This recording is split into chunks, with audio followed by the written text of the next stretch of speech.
Shalom. Selamat pagi Ibu Bapak Saudara-saudara Jemaat GKT Trinity Palu sekalian.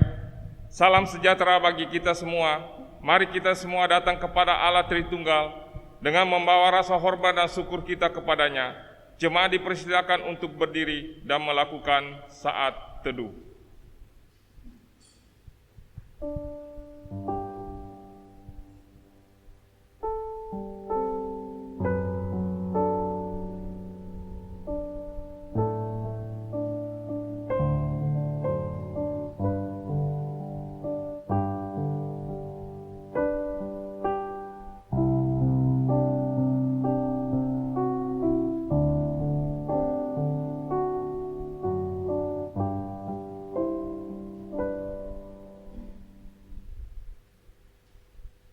Ibadah kita hari ini dimulai dengan satu pengakuan bahwa pertolongan kita datangnya dari Allah yang menjadikan langit dan bumi, beserta segala isinya, dan yang tidak pernah meninggalkan hasil perbuatan tangannya. Turunlah kiranya atas kita sekalian kasih karunia dan damai sejahtera dari Allah Bapa, Anak, dan Roh Kudus. Amin. Mari jemaat sekalian, kita akan memuji Allah Tritunggal dengan menyajikan KPPK nomor 22, Sukacita Kusembah.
Dengarkanlah nats Alkitab yang menjadi landasan ibadah kita pada pagi hari ini yang terdapat di dalam Yesaya 40 ayat 28. Tidakkah kau tahu dan tidakkah kau dengar? Tuhan ialah Allah kekal yang menciptakan bumi. Dari ujung ke ujung, Ia tidak menjadi lelah dan tidak menjadi lesu, tidak terduga pengertiannya. Jemaat dipersilakan duduk. Mari kita memuji Tuhan dengan menaikkan puji-pujian KPPK nomor 423, Bapa Surgawi memelihara.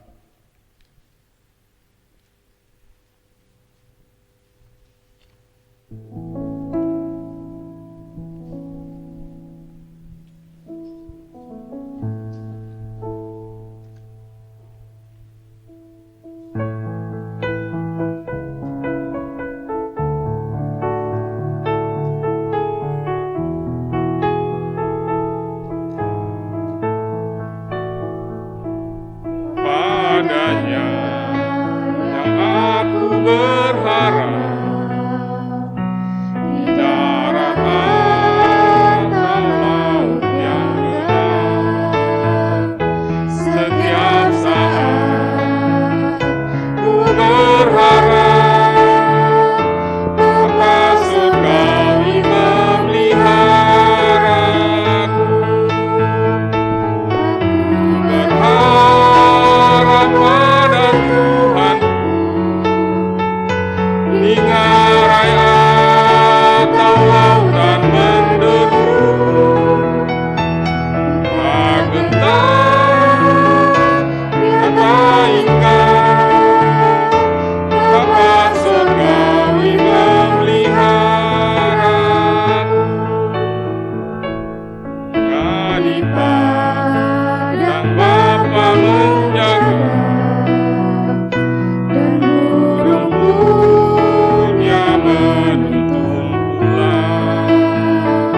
Kasih-Nya yang limpah ruah, Bapa Surgawi memeliharaku. Aku berharap pada Tuhan di ngarai atau lautan menderu, tak gentar kata ingkar Bapa Surgawi memeliharaku. Mari jemaat sekalian kita bangkit berdiri. Di hadapan Allah kita mengakui akan segala perbuatan dosa yang telah kita lakukan di hadapan-Nya. Saya mempersilakan jemaat untuk mengambil waktu pengakuan secara pribadi kepada Tuhan. Mari kita masuk dalam doa pengakuan dosa.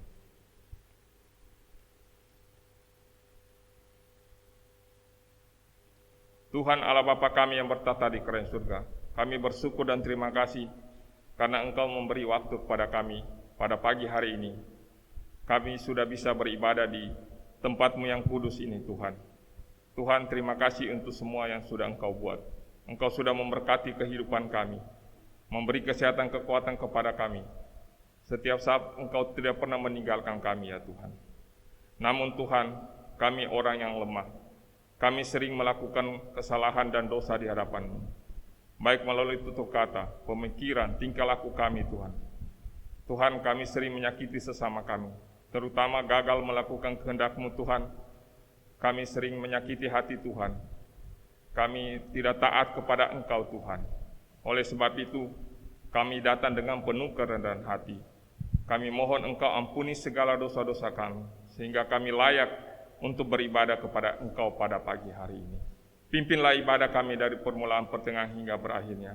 Biarlah nama Tuhan saja dipuji dan dimuliakan. Terima kasih untuk pengampunan dosa yang Engkau berikan, Tuhan. Terpujilah nama-Mu. Hanya di dalam nama Tuhan Yesus kami bersyukur dan berdoa kepada-Mu. Amin. Berita anugerah. Jemaat sekalian, dengarkanlah berita anugerah bagi kita yang mengaku dosa kepada Allah, terambil dari Yesaya 40 ayat 31. Tetapi orang-orang yang menanti-nantikan Tuhan mendapat kekuatan baru. Mereka seumpama Raja Wali yang naik terbang. Dengan kekuatan sayapnya, mereka berlari dan tidak menjadi lesu. Mereka berjalan dan tidak menjadi lelah. Petunjuk hidup baru. Dengarkanlah pula petunjuk hidup baru bagi kita.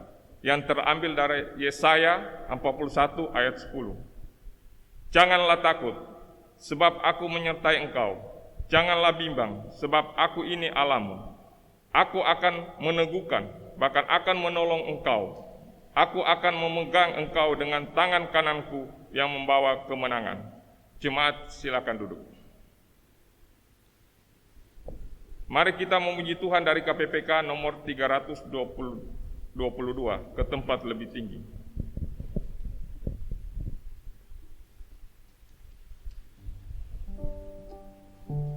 Ayat keempat kita bangkit berdiri.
Jemaat sekalian, mari kita mengikrarkan pengakuan kita, yaitu pengakuan iman rasuli. Aku percaya kepada Allah, Bapa yang Maha Kuasa, Khalid langit dan bumi, dan kepada Yesus Kristus, Anaknya yang tunggal Tuhan kita, yang dikandung daripada Roh Kudus, lahir dari anak darah Maria, yang menderita sengsara di bawah pemerintahan Pontius Pilatus, disalibkan, mati dan dikuburkan, turun ke dalam kerajaan maut. Pada hari yang ketiga, bangkit pula dari antara orang mati, naik ke surga, duduk di sebelah kanan Allah yang Maha Kuasa, dan dari sana ia akan datang untuk menghakimi orang yang hidup dan yang mati. Aku percaya kepada Roh Kudus, gereja yang kudus dan am, persekutuan orang kudus, pengampunan dosa, kebangkitan tubuh dan hidup yang kekal. Amin. Serahkan kepada hambanya.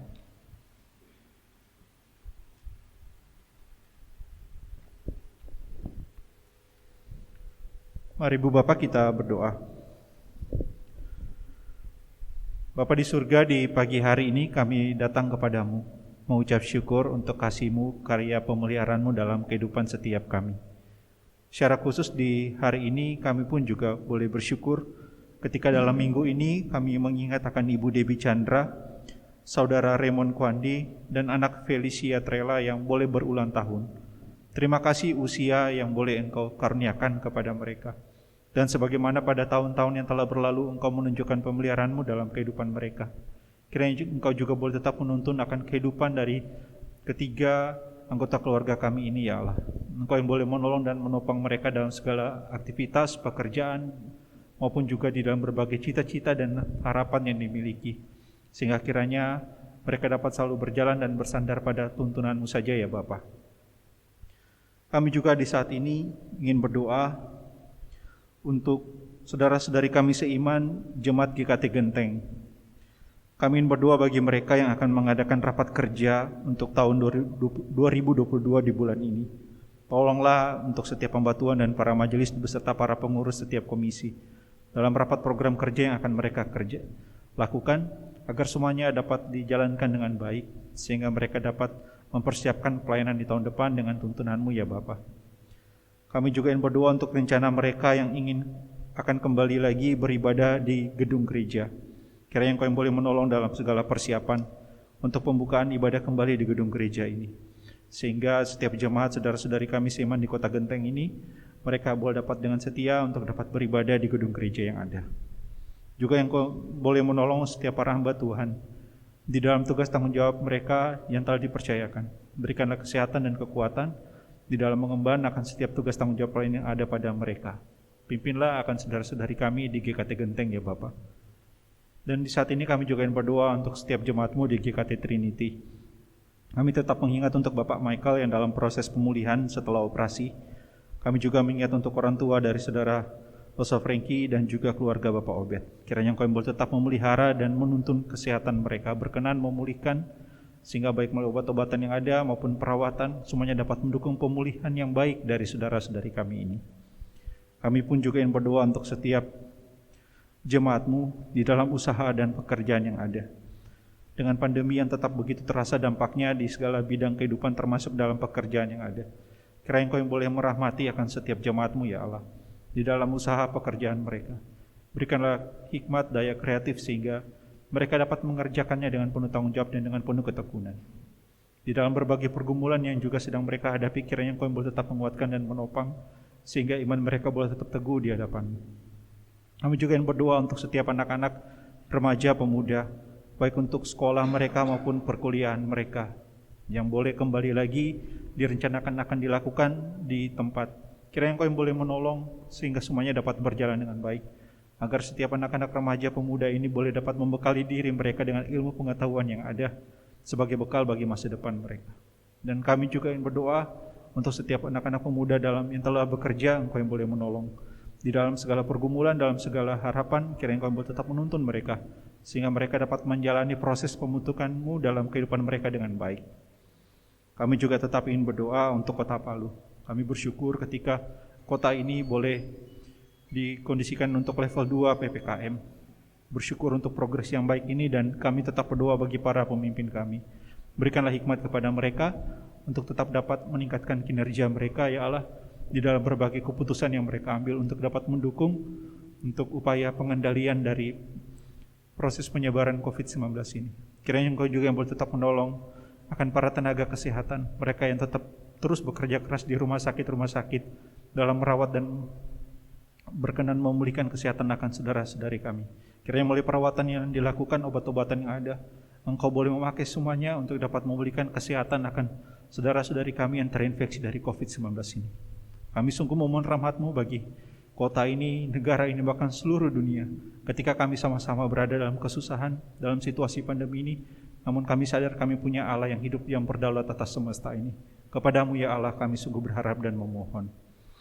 Mari Ibu Bapak sekalian kita bersama-sama berdoa. Bapa kami, Bapa kami yang di surga, dikuduskanlah nama-Mu. Datanglah kerajaan-Mu, jadilah kehendak-Mu di bumi seperti di surga. Berikanlah kami pada hari ini makanan kami yang secukupnya. Dan ampunilah kami akan segala kesalahan kami, seperti kami juga mengampuni orang yang telah bersalah kepada kami. Dan jangan bawa kami ke dalam pencobaan, tapi lepaskanlah kami daripada yang jahat. Karena Engkau yang punya kerajaan dan kuasa dan kemuliaan sampai selama-lamanya. Amin. Silakan duduk, Ibu Bapak.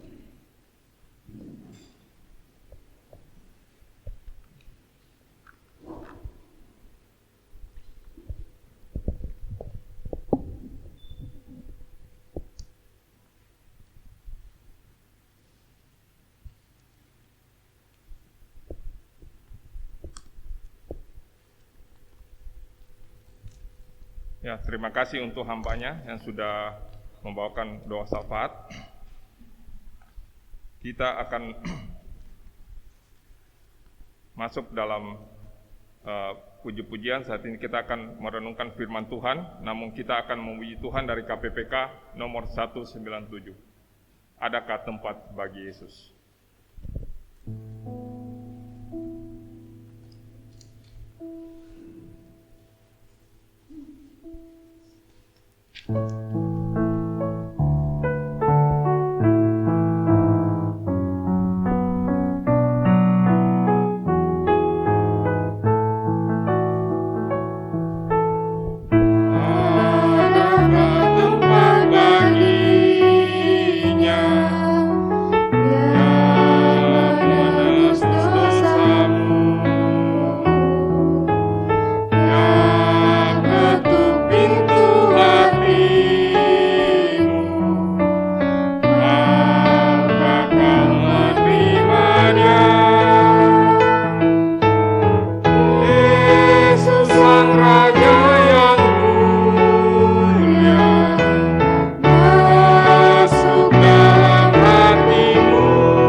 Selamat pagi Bapak Ibu Saudara sekalian. Satu sukacita yang begitu besar kalau pada pagi hari ini kita boleh bersama-sama kembali diberi kesempatan untuk berbakti, memuji Tuhan, meninggikan nama Tuhan, dan pagi hari ini ada kesempatan bagi kita untuk merenungkan kebenaran firman Tuhan. Bapak Ibu Saudara, pada pagi hari ini kita akan masuk dalam perenungan firman Tuhan Dan kita akan melanjutkan perenungan kita berdasarkan katekismus singkat Westminster. Dan pada pagi hari ini seperti tema yang telah tercatat di dalam warta, kita akan merenungkan firman Tuhan dengan tema anak-anak Allah. Namun sebelum kita masuk di dalam perenungan firman Tuhan, saya mengajak kita semua untuk satu dalam doa, kita berdoa. Bapa kami yang bertata di dalam kerajaan surga, kami sungguh bersyukur karena kebaikan-Mu di dalam hidup kami. Pagi hari ini kami sungguh merasakan bahwa kasih-Mu sungguh luar biasa di dalam kehidupan kami. Engkau masih memberikan kesempatan bagi kami berkumpul bersama-sama, berbakti memuliakan nama-Mu, dan ada kesempatan bagi kami ya Allah untuk merenungkan kebenaran firman-Mu. Kiranya Engkau memberkati ya Tuhan kehidupan kami ketika kami merenungkan firman-Mu. Siapkanlah tanah hati kami ya Tuhan untuk ditaburi benih kebenaran firman-Mu, sehingga firman-Mu itu boleh bertumbuh, berkembang, dan berbuah lebat di dalam kehidupan kami, dan firman-Mu itu boleh kami praktekkan di dalam kehidupan kami hari lepas hari. Terima kasih ya Tuhan, terima kasih. Berkatilah hamba-Mu yang penuh dengan keterbatasan dan hina ini ya Tuhan, untuk menjadi saluran berkat pada pagi hari ini. Dan kiranya ya Tuhan, lewat kebenaran firman-Mu, kami boleh bersama-sama diberkati ya Tuhan. Terima kasih ya Tuhan, terima kasih. Inilah doa kami, inilah syukur kami yang kami naikkan kepadamu. Di dalam nama Tuhan Yesus Kristus, Tuhan dan Juru Selamat kami yang hidup, kami sudah berdoa. Amin. Bapak Ibu Saudara, seperti yang saya katakan tadi bahwa tema kita pada pagi hari ini adalah anak-anak Allah. Nah, istilah anak-anak Allah ini bukanlah hal yang asing lagi bagi kita. Ini lagi bukan sesuatu yang baru bagi kita. Karena sering kali kita mendengarkan atau bahkan kita sering kali mengucapkan hal ini. Sebagai orang percaya kita disebut sebagai anak-anak Allah. Bahkan kita sebagai orang percaya menyebut diri kita sebagai anak Allah. Dan satu hal yang luar biasa bahwa kita memanggil Allah itu sebagai Bapa kita. Nah Bapak Ibu Saudara, kalau kita melihat di dalam Matius, Injil Matius pasalnya yang ke-6, Tuhan Yesus mengajarkan kepada murid-muridnya ketika mereka berdoa untuk memanggil Allah itu sebagai Bapa. Ini adalah hal yang satu hal yang sungguh luar biasa. Karena kenapa? Kita memanggil Allah sebagai Bapa kita. Ini adalah hal yang luar biasa. Ketika merenungkan bagian ini, ketika kembali saya merenungkan bagian ini, wah sungguh sangat luar biasa. Karena kenapa? Saya memanggil Dia sebagai Bapa saya, dan saya sebagai anak-anaknya. Bapak Ibu Saudara, kalau kita melihat kehidupan kita ke belakang, kalau kita melihat kembali kehidupan kita ke belakang, kita adalah orang-orang yang berdosa. Kita adalah pendosa di hadapan Tuhan. Dan kita adalah orang-orang yang semestinya harus dihukum.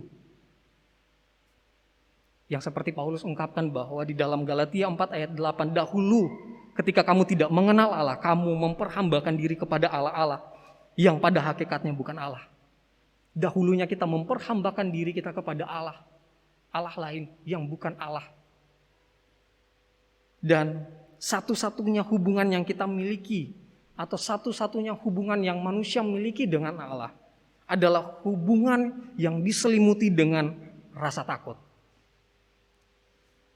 Namun karena kasih-Nya Bapak Ibu Saudara sekalian, Ia memanggil kita secara efektif sehingga kita menerima manfaat-manfaat dari panggilan Allah.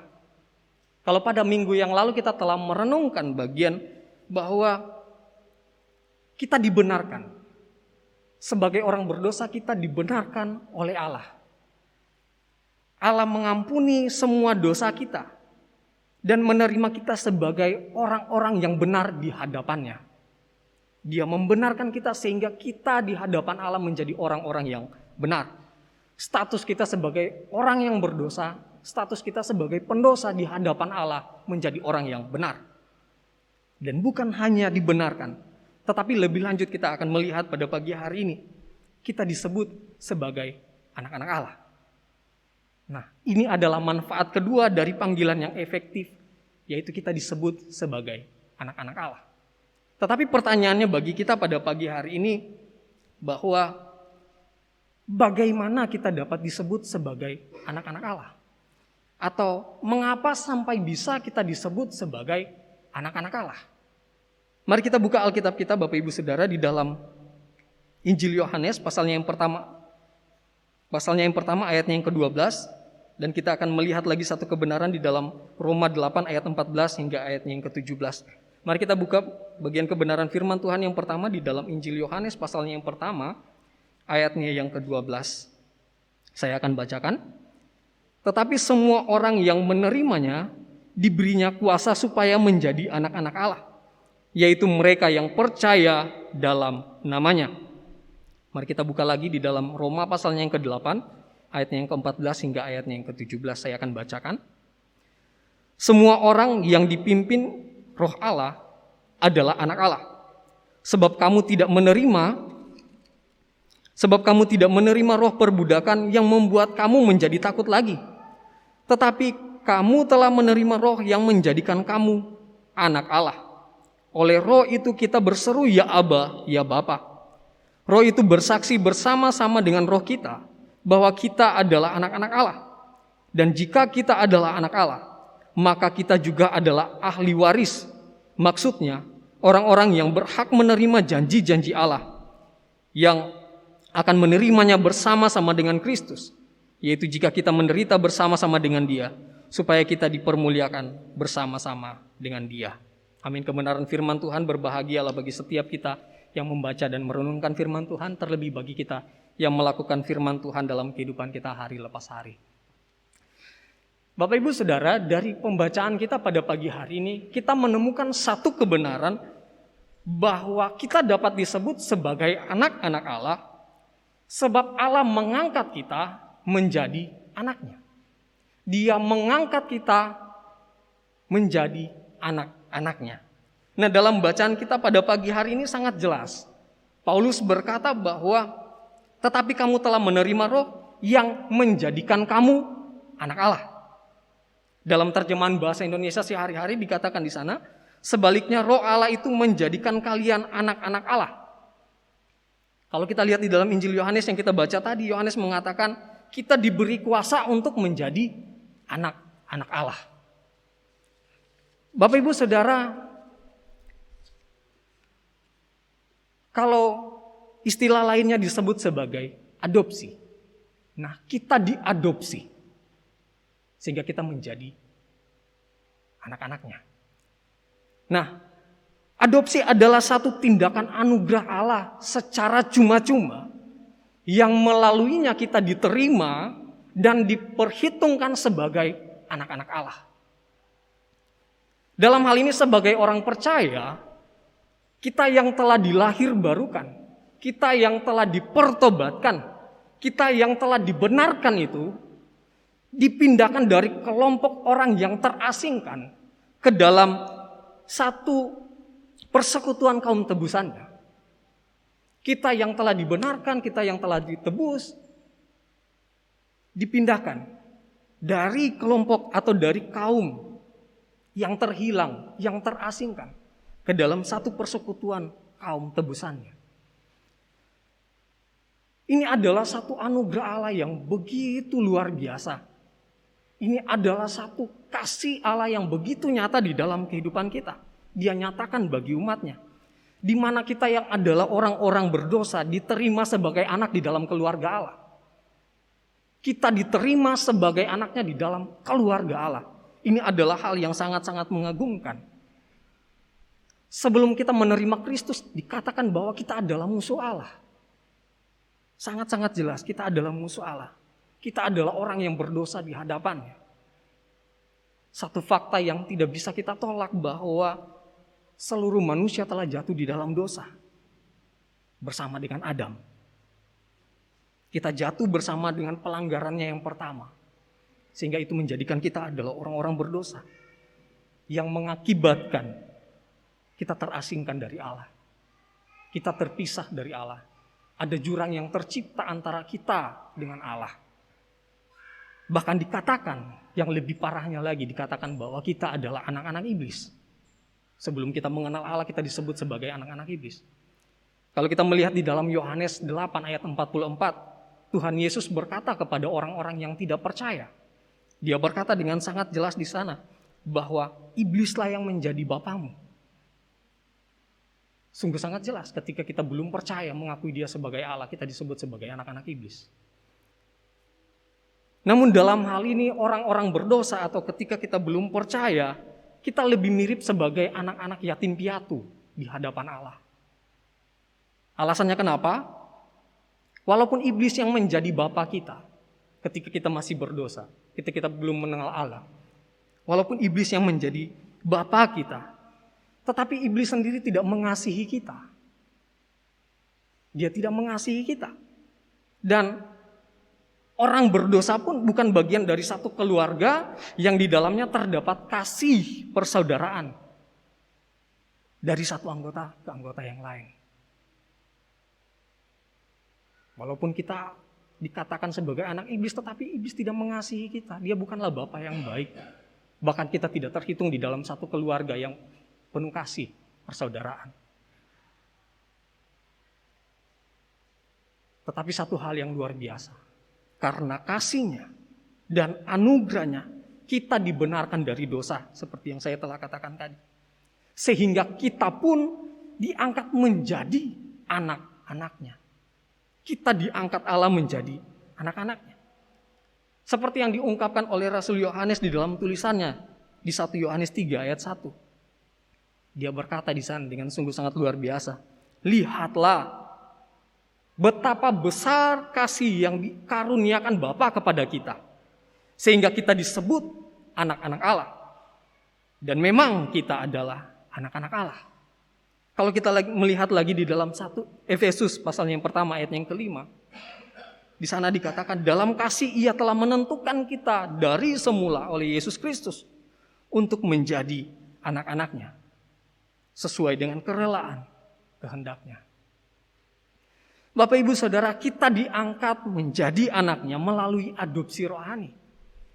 Dalam bacaan kita hari ini sangat jelas dikatakan dalam Yohanes pasal pertama ayat yang ke-12. Sangat jelas dikatakan bahwa Allah memberikan kita kuasa untuk menjadi anak-anaknya. Sungguh sangat luar biasa. Kalau kita melihat di dalam Alkitab istilah adopsi ini atau diangkat menjadi anaknya ini tercatat ada 5 kali di dalam Alkitab. Itu ada di dalam Perjanjian Baru dan semua itu terdapat di dalam tulisan-tulisan Paulus. Kita bisa lihat di dalam bacaan kita tadi Roma 8 ayat 15, juga di ayatnya yang ke-23. Kita juga bisa melihat di dalam Galatia pasalnya yang keempat ayatnya yang kelima dan Efesus pasalnya yang pertama ayatnya yang kelima. Bapak Ibu Saudara, adopsi merupakan satu peristiwa yang mengikuti peristiwa pembenaran. Nah, dalam hal ini bukan di dalam hal waktu kejadiannya, tetapi dalam hal urutan logisnya. Nah, kenapa demikian? Sebab tidaklah mungkin ada orang yang dapat menjadi anggota keluarga Allah, namun masih berdosa di pemandangan Allah. Tidak mungkin. Sebagai manusia yang berdosa, kita dibenarkan oleh Allah. Allah membenarkan kita. Dan kemudian kita diangkat menjadi anak-anaknya. Hal ini sangat jelas. Karena Allah tidak dapat menerima satu orang manusia pun menjadi anggota keluarganya. Kecuali dan sampai orang tersebut telah dijadikan benar di hadapannya. Sangat jelas. Sebab dosa adalah penghalang utama hubungan antara Allah dan manusia. Sehingga kita harus dibenarkan dulu. Ini di dalam urutan logisnya kita dibenarkan dan kita diangkat menjadi anaknya. Nah, tetapi kita tidak hendaknya berpikir bahwa pengangkatan sebagai anak ini merupakan satu pengalaman yang baru disadari di kemudian hari. Tidak seperti itu. Sebagai orang percaya sebagai orang yang sudah percaya dan bertobat, kita kemudian tidak hanya dibenarkan saja, tetapi kita juga pada saat itu diadopsi menjadi anak Allah. Yang secara sederhana adopsi adalah satu peristiwa yang terjadi seketika. Ketika Allah membenarkan kita, seketika itu juga kita diangkat menjadi anaknya. Bapak Ibu Saudara, tetapi satu pertanyaan yang lebih lanjut lagi. Pertanyaan yang lebih lanjut bagi kita bahwa apa sih keistimewaan bagi kita diangkat menjadi anak-anak Allah? Apa sih istimewanya menjadi anak-anak Allah? Nah, keistimewaan kita sebagai anak-anak Allah atau keistimewaan kita diangkat menjadi anak Allah adalah kita memiliki hak sebagai anak di hadapan Allah. Sebagai orang percaya yang telah diangkat menjadi anaknya, kita memiliki hak sebagai anak di hadapan Allah. Nah, kalau kita melihat dalam bacaan kita pada pagi hari ini di dalam Roma 8 ayat 14-17, Rasul Paulus menjelaskan bahwa sebagai orang percaya kita adalah orang-orang yang telah menerima Roh Kudus. Dan sebagai orang yang telah dimeteraikan oleh Roh Kudus, kita adalah anak Allah. Dan lebih lanjut, sebagai anak Allah, kita menjadi ahli waris bersama dengan Kristus yang akan menerima janji-janji Allah di dalam kehidupan ini. Dalam Galatia 4 ayat 7 firman Tuhan berkata, "Jadi kamu bukan lagi hamba, melainkan anak. Jikalau kamu anak, maka kamu adalah ahli-ahli waris oleh Allah." Bapak Ibu Saudara, satu hal yang sungguh sangat luar biasa. Karena kenapa kita memperoleh status sebagai ahli waris? Karena diadopsi ke dalam keluarga Allah. Sehingga sebagai orang percaya kita memiliki warisan yang sama dengan Kristus. Kita punya hak yang sama. Kemuliaan dan semua berkat rohani yang adalah kepunyaan Kristus kelak akan dibagikannya kepada kita. Kita akan menerima semuanya itu. Dalam hal ini sorga adalah warisan yang diwariskan untuk semua orang kudus. Kita akan menerima semuanya itu, Bapak Ibu Saudara. Dan selanjutnya, keistimewaan apa yang kita miliki? Sebagai anak-anak Allah, kita tidak perlu lagi takut kepada Allah. Kita telah dibebaskan dari perbudakan rasa takut karena kita telah diterima di dalam Yesus Kristus. Ya, dalam hal ini tentu saja kita harus selalu gentar. Kita harus selalu gentar kepada Allah. Rasa gentar yang membawa kita kepada satu sikap yang menunjukkan rasa hormat dan bersikap hati-hati agar tidak berdosa lagi. Tetapi kita tidak perlu lagi merasa ngeri terhadap Allah. Kita melihat di dalam Kejadian, kitab Kejadian ketika manusia jatuh di dalam dosa, Adam jatuh di dalam dosa bersama Hawa. Ketika Allah ingin berjumpa dengan mereka, mereka bersembunyi dari hadapan Allah. Mereka berlari dari hadapan Allah. Mereka merasa takut. Karena kenapa? Sudah terpisah dari Allah. Tetapi kita yang adalah orang-orang yang telah diangkat menjadi anaknya, kita dapat menghampiri Allah sebagai Bapa kita. Dan kita berdoa kepadanya. Dalam hal ini doa adalah hak istimewa yang utama dari pengadopsian yang kita nikmati sekarang. Kita dimampukan untuk dengan keberanian menghampiri takhta kasih karunia Allah dalam doa. Untuk mendapatkan pertolongan pada saat kita membutuhkannya. Kita dapat memanggil Allah seperti yang dikatakan oleh Paulus, ya Aba, ya Bapa. Kita dapat berdoa kepadanya dan berkata demikian. Karena kenapa? Sebab kita memiliki satu hubungan yang dekat dan berkelimpahan kasih karunia Allah. Sebagai anak kita menjadi objek kasih daripada Allah. Kita menjadi objek kasihnya. Alasannya kenapa? Sebab dia adalah Bapa kita. Sehingga kita menjadi objek dari kasih Allah. Melalui roh pengadopsian, kita memiliki jaminan bahwa Allah akan mendengarkan seluruh doa-doa kita. Dia akan mendengarkan setiap keluh kesah kita. Dan selanjutnya Bapak Ibu Saudara, sebagai anak-anak Allah kita berhak menerima pemeliharaan Allah yang tidak berkesudahan dalam segala hal yang terjadi di dalam hidup kita. Kita menerima pemeliharaannya di dalam hidup ini. Salah satu privilege yang dimiliki oleh seorang anak dari orang tua yang baik adalah Setiap orang tuanya menyediakan keperluannya. Setiap orang tuanya menyediakan kebutuhannya. Orang tua yang baik memastikan anak-anak mereka memiliki segala hal yang mereka perlukan. Contohnya saja, bapak ibu yang memiliki anak. Bapak ibu pasti memiliki kasih dan sungguh mengasihi setiap anak yang ada. Sehingga bapak ibu saudara, bapak ibu berupaya untuk memenuhi setiap keperluan-keperluan dan kebutuhan dari anak-anak. Berusaha sedemikian rupa untuk memenuhi kebutuhan dari setiap anak-anak yang ada.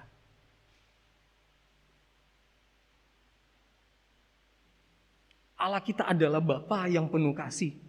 Dia adalah Bapa yang baik. Dia telah berjanji untuk memperhatikan dan memelihara anak-anaknya.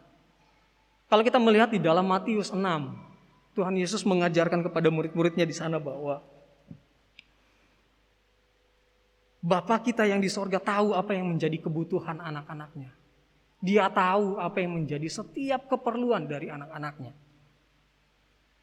Dia begitu mengerti setiap hal yang menjadi kebutuhan kita. Dan akan memenuhi apa yang menjadi kebutuhan kita. Tuhan Yesus berkata di sana, tidak perlu kamu khawatir tentang apapun juga. Kamu tidak perlu khawatir apa yang kamu makan, apa yang kamu pakai, apa yang kamu minum. Sebab Bapa mengerti, Bapa tahu bahwa kamu memerlukan semuanya itu. Sebagai anak Allah kita berhak menerima pemeliharaan Allah di dalam kehidupan kita. Dan lebih lanjut, sebagai anak Allah kita berhak menerima penghiburan dari Bapa kita. Ketika kita menjalani kehidupan ini, begitu banyak hal yang kita hadapi. Sebagai orang percaya, begitu banyak lika-liku dalam kehidupan ini. Begitu banyak kesulitan-kesulitan dan tantangan hidup yang kita hadapi. Tetapi sebagai anak-anak Allah, kita berhak menerima penghiburan daripada Allah. Dan Allah menghiburkan kita lewat Roh Kudus-Nya. Dan lebih lanjut Bapak Ibu Saudara, sebagai anak-anak Allah, kita tidak perlu lagi merasa takut akan penghukuman bagi dosa kita. Kita tidak perlu lagi takut akan hal itu. Sebab keselamatan kita adalah hal yang pasti di dalam Yesus Kristus. Itu adalah hal yang pasti. Dan kita sudah begitu tahu dan memahami akan hal itu. Keselamatan kita telah dijamin oleh Yesus Kristus. Dan kita telah dimeteraikan oleh Roh Kudus. Allah telah berjanji bahwa Dia tidak akan pernah meninggalkan kehidupan kita. Dia tidak akan pernah mencampakkan kita. Mereka yang telah diadopsi sebagai anak-anak Allah tidak akan pernah lagi ditinggalkan. Tidak akan pernah lagi ditinggalkan. Yesus berkata bahwa tidak ada seorang pun yang dapat merebut mereka dari tangan Bapa. Begitu pasti jaminan daripada Kristus. Namun dalam hal ini tidak berarti bahwa Allah membiarkan kita berbuat dosa dengan sesuka hati kita tanpa bertindak apa-apa dalam hal itu. Sebagai orang tua yang baik, pasti akan mendisiplinkan anak-anak mereka ketika anak-anak mereka nakal atau berbuat sesuatu hal yang tidak baik. Dalam hal ini, tujuannya adalah untuk melatih anak-anak mereka untuk berperilaku bijaksana dan baik. Bapak Ibu Saudara yang sudah memiliki anak pasti akan mendisiplinkan setiap anak-anak yang ada. Tujuannya apa? Supaya menjadi orang yang bijaksana dan orang yang baik. Nah, demikian juga dengan Allah. Dia akan mendisiplinkan setiap anak-anaknya. Sebagai anak kita memiliki hak untuk menerima disiplin daripada Allah. Sebagai anak kita memiliki hak untuk didisiplinkan oleh Bapa kita. Kita memiliki hak untuk itu Bapak Ibu Saudara.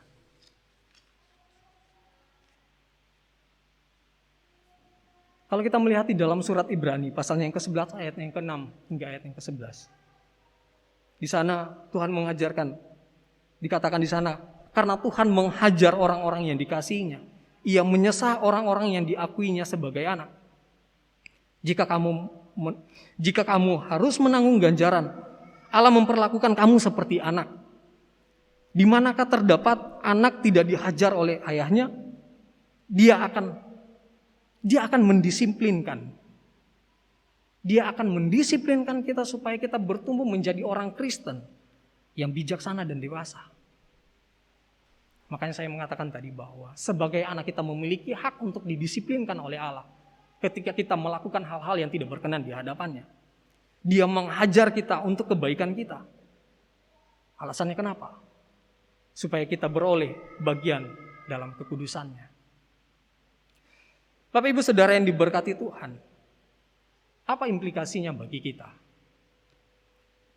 Sebagai orang percaya kita patut bersyukur. Karena kenapa? Karena kita memperoleh kasih karunia Allah yang begitu luar biasa di dalam kehidupan kita. Kita memperoleh dan menikmati kasih karunia Allah yang begitu luar biasa di dalam kehidupan kita. Kita yang dahulunya adalah orang berdosa ditebus lewat karya Kristus di kayu salib. Dia menebus kita di kayu salib. Dan karya penebusan itu diterapkannya bagi kita. Sehingga kenapa? Sehingga kita dibenarkan. Status kita yang adalah orang berdosa berubah menjadi orang benar di hadapan Allah. Dan bukan hanya itu. Kita pun menjadi anak-anak Allah. Kita diangkatnya menjadi anaknya. Dia mengangkat kita menjadi anak-anaknya. Sehingga kita memperoleh setiap hak. Kita memperoleh segala hak-hak sebagai anak-anak Allah. Kita memperoleh semuanya itu. Karena kenapa? Karena kasih karunia-Nya bagi kita. Dia mengangkat kita, kita memperoleh semua hak-hak. Kita sebagai anak Allah di hadapannya.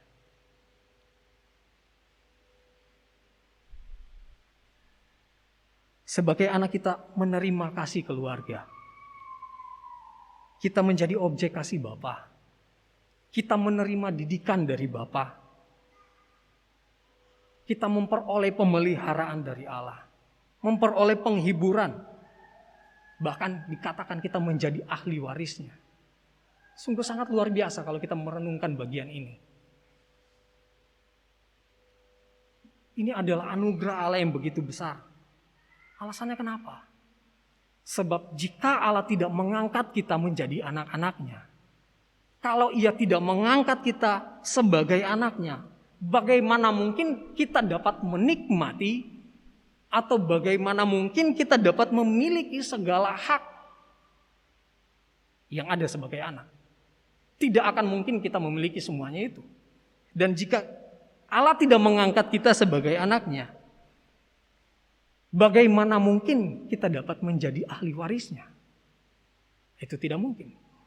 Semuanya itu kita peroleh. Karena kenapa? Karena Dia mengangkat kita menjadi anak-anaknya.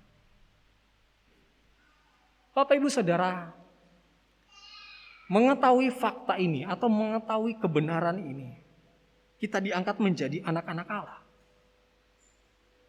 Seharusnya mendorong kita untuk hidup sesuai dengan kehendak-Nya.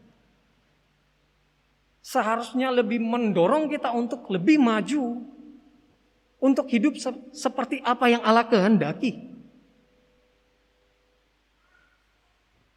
Sebagai anak kita bukan hanya memiliki hak untuk menikmati setiap hal yang Tuhan berikan.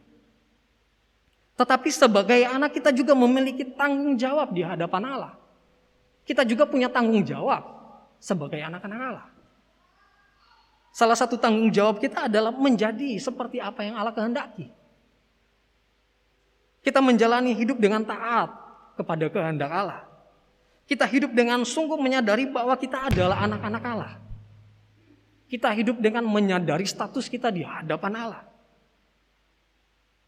Kita hidup seperti apa yang Allah kehendaki. Kita hidup benar di hadapan Allah. Dan kita membenci dosa. Hingga pada akhirnya kita menjadi serupa dengan Kristus. Amin kebenaran firman Tuhan. Mari kita satu dalam doa. Kita berdoa. Bapa kami yang bertata di dalam kerajaan surga, kami sungguh bersyukur kepadamu untuk kebenaran firman-Mu yang datang kembali kepada kami, mengingatkan kami bahwa kami adalah anak-anak-Mu. Kami adalah anak-anak di hadapan-Mu ya Allah. Terima kasih untuk kebenaran firman-Mu yang terus datang kepada kehidupan kami, yang terus memperbaharui kehidupan kami. Ya Allah, mampukanlah kami untuk terus hidup sesuai dengan kehendak-Mu, untuk terus hidup sebagai anak-anak di hadapan-Mu ya Allah, untuk terus hidup sesuai dengan kehendak dan keinginan-Mu, hingga pada akhirnya kami boleh menjadi serupa dengan Kristus. Terima kasih ya Allah untuk kebenaran firman-Mu pada hari ini. Kiranya Engkau terus memberkati hamba-Mu yang hina ini, untuk terus dapat menjadi saluran berkat ya Tuhan, untuk setiap kami. Terima kasih ya Tuhan, terima kasih. Ibadah kami, selanjutnya kami terus pertaruhkan ke dalam tangan-Mu yang penuh kasih. Di dalam nama Tuhan Yesus Kristus, Tuhan dan Juru Selamat kami yang hidup, kami sudah berdoa. Amin. Saya kembalikan kepada liturgus.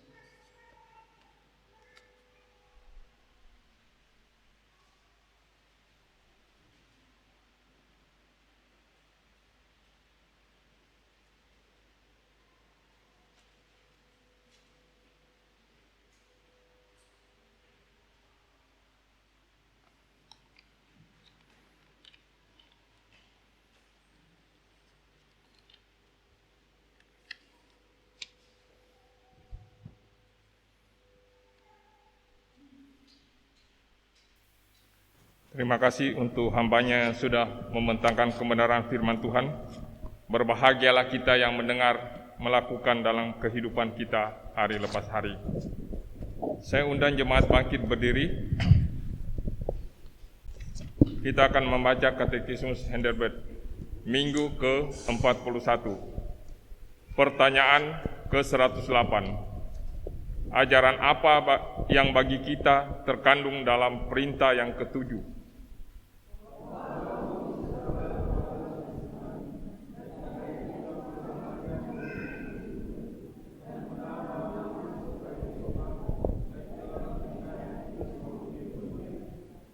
Pertanyaan ke-109. Jadi hanya zina dan keaiban serupa itu yang dilarang Allah dalam perintah ini?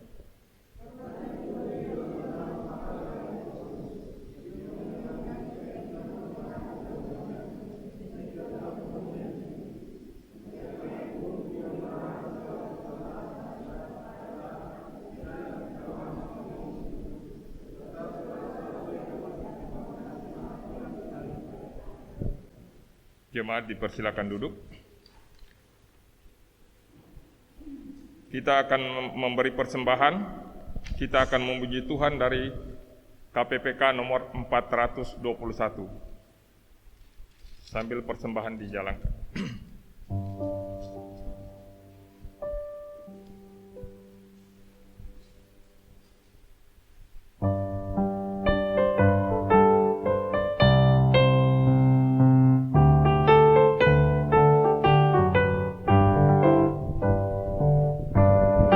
Janji kau tak kulupakan, siapakah gerangan yang mengguncangku, walau di lembah yang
Ferry Tolembo.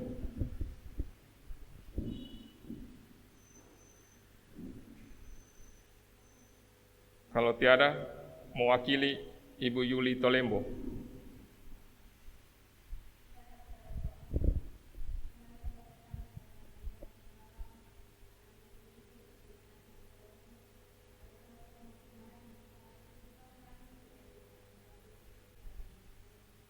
Amin. Jemaat silakan duduk.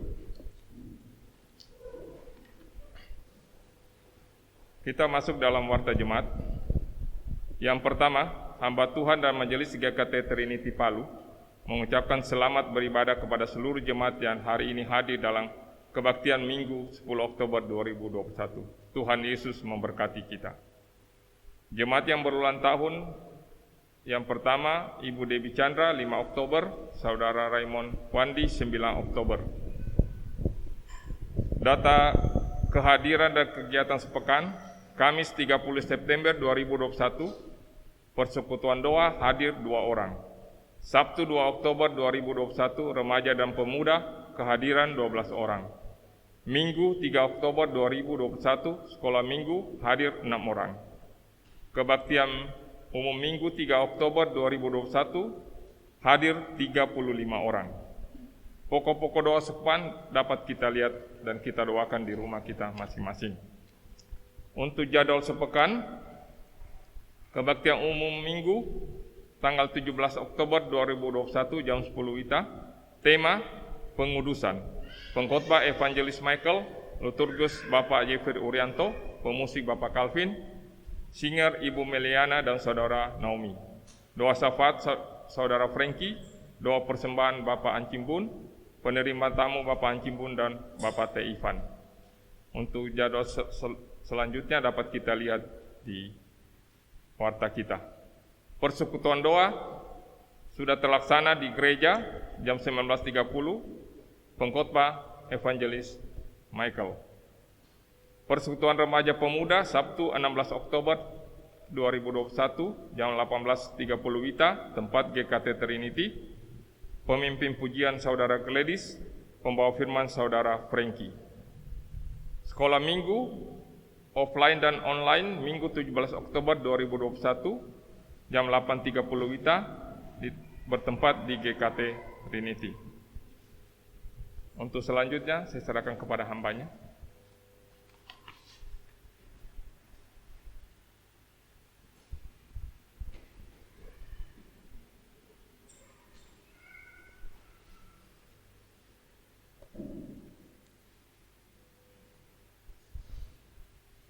Mari Ibu Bapak, saya mengajak kita untuk bangkit berdiri. Mari kita menaikkan pujian doksologi.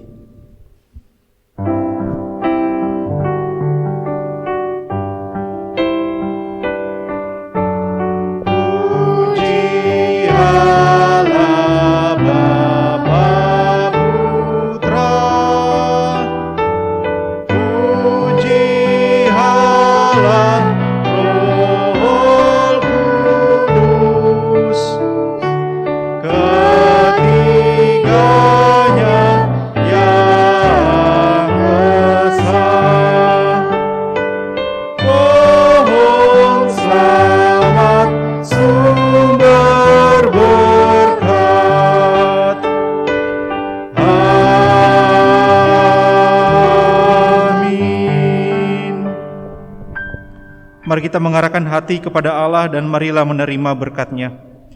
Kasih karunia Tuhan Yesus Kristus dan kasih Allah dan persekutuan Roh Kudus menyertai kita sekalian dari sekarang hingga selamanya.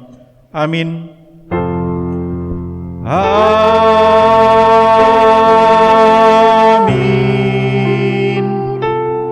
Amin.